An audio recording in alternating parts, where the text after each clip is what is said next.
The United States military has struck 2 alleged drug boats, this time on the Pacific side of Latin America, killing 5 people.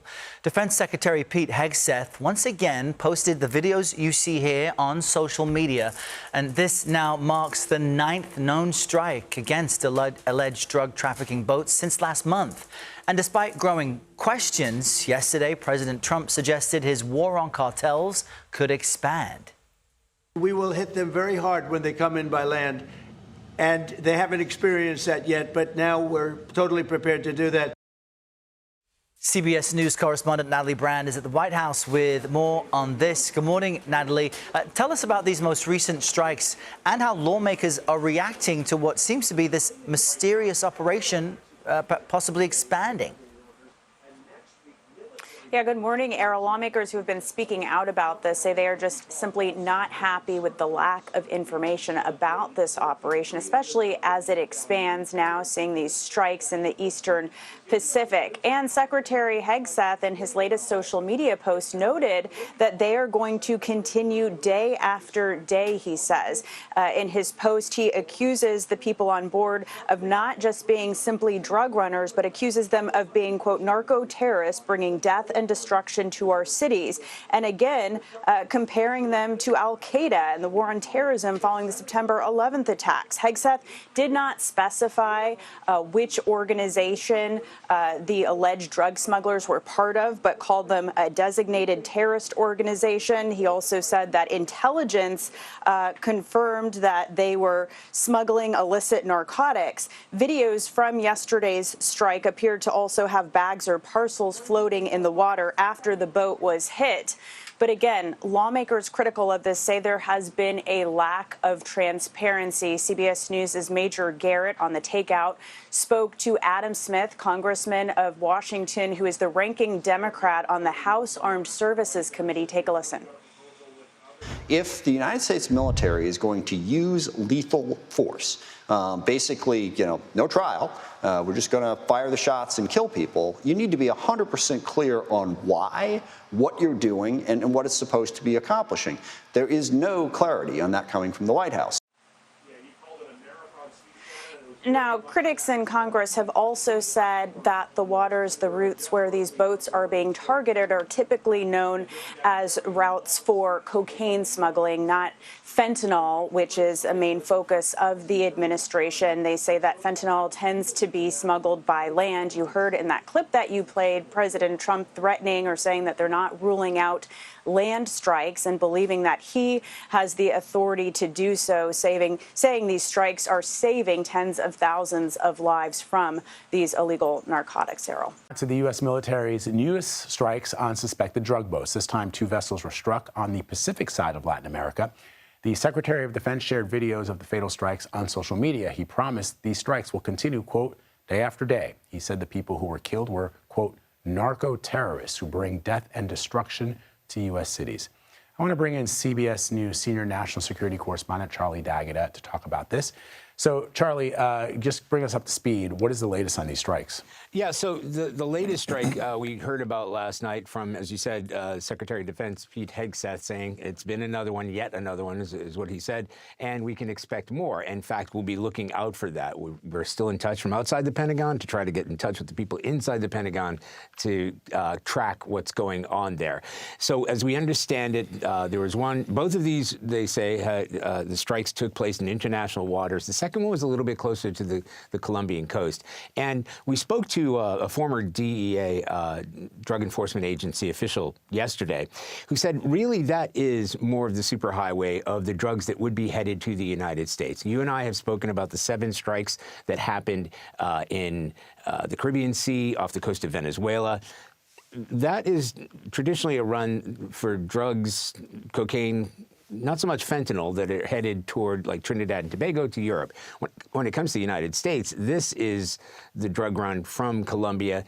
As it was explained to us, these fast boats would probably reach land in places like Honduras and then go overland to the United States, actually from legal crossings, places like Nogales.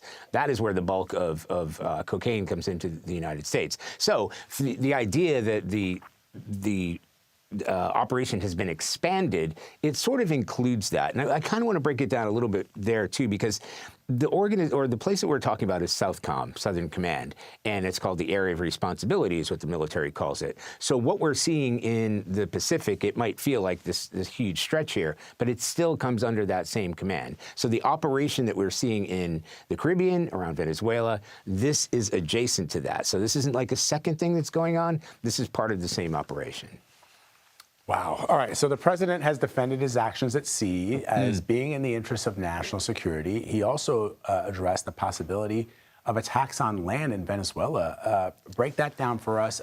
Would he need to seek congressional approval for something like this? So, Vlad, you know, it's worth pointing out that he has repeated these threats. He's repeated them. He talked about Venezuela. He's talked about Colombia. He's kind of saying wherever these drug dealers, or excuse me, suspected drug smugglers, et cetera, wherever this trafficking is coming from. So yesterday, I'll read from the statement that he said. He said, we'll probably go back to Congress and explain exactly what we're doing before launching land strikes. But he insisted, as he continues to insist, that he does not need permission from Congress to do that. He says, we're going to hit them hard when they come in by land. They haven't experienced that yet, but we're totally prepared to do that. So, you know, these are sort of warning shots, but it would be expected. And, you know, folks that we spoke to said they prepare for any eventuality. So we're saying, are you preparing for land strikes? And that's the answer. It's sort of the stock answer you get from the Pentagon. So there are plans in place giving the president options to do that. And as the DEA official said to me yesterday, look, this isn't going to make an impact. Taking out a few boats and blowing up a few boats, it won't even act as a deterrent. And some of the people that are on those boats are fishermen who are either getting paid off or they might be coerced into taking those boats over. But it's going to take a land strike to take out significant infrastructure from these drug dealers. Wow. All right. Charlie Daggett reporting from Washington for us. Charlie, thank you, my friend. Thank you.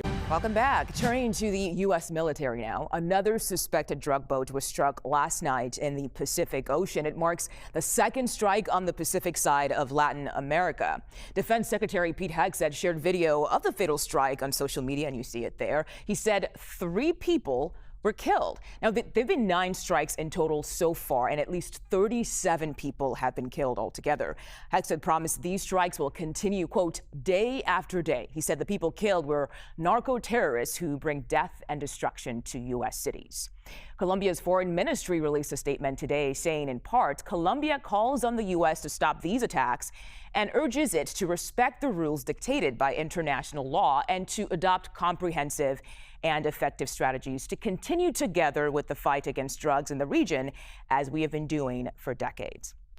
Joining us right now is Professor of Latin American Studies at Sonoma College, Miguel Tinca-Salas. Miguel, thank you so much for joining us today. So the Trump administration has labeled these boats as drug vessels, but there's still a big question as to whether or not there's any proof of this. And I want to ask you, is there a disregard of international law happening here? Yeah, this is a dangerous escalation. The U.S. declares itself judge, jury, and executioner. There's no evidence presented. The reality is that this seems to be much more of a regime change operation aimed at Venezuela than it is actually interdicting drugs. Drugs are trafficked throughout the world, but there's no evidence here presented. Venezuela, for its part, does not produce fentanyl. It is not a producer of cocaine. Colombia does produce cocaine, but none of that is really done by the government. It's done by cartels or by individual groups. So the reality is that we're engaged in a conflict that has a mission creep that keeps increasing and increasing in scope, yet with no defined task, no defined objective, and it can be very dangerous. Yeah, and I want to stay on that there because you mentioned the Venezuelan president, Nicolas Maduro. President Trump has said that he is a drug trafficking threat. So where do these allegations actually stem from? And is this based on any facts?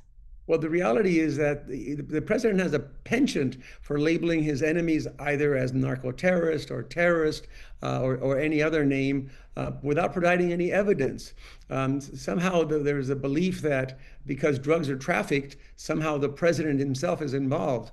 Drugs are trafficked literally in every country in the world, including the United States, but we're not labeling those people or those individuals as part of some international conspiracy.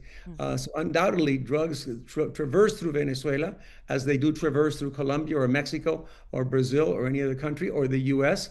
But the reality is that there's little evidence to prove that the president of Venezuela is running a cartel. And in fact, the National Intelligence Agency of the U.S. earlier in the spring of this year indicated that Nicolás Maduro does not control the cartel. And in fact, that he is not trafficking in drugs and that he has clashed with drug traffickers and that Venezuela is not a producer of fentanyl and not a producer of cocaine.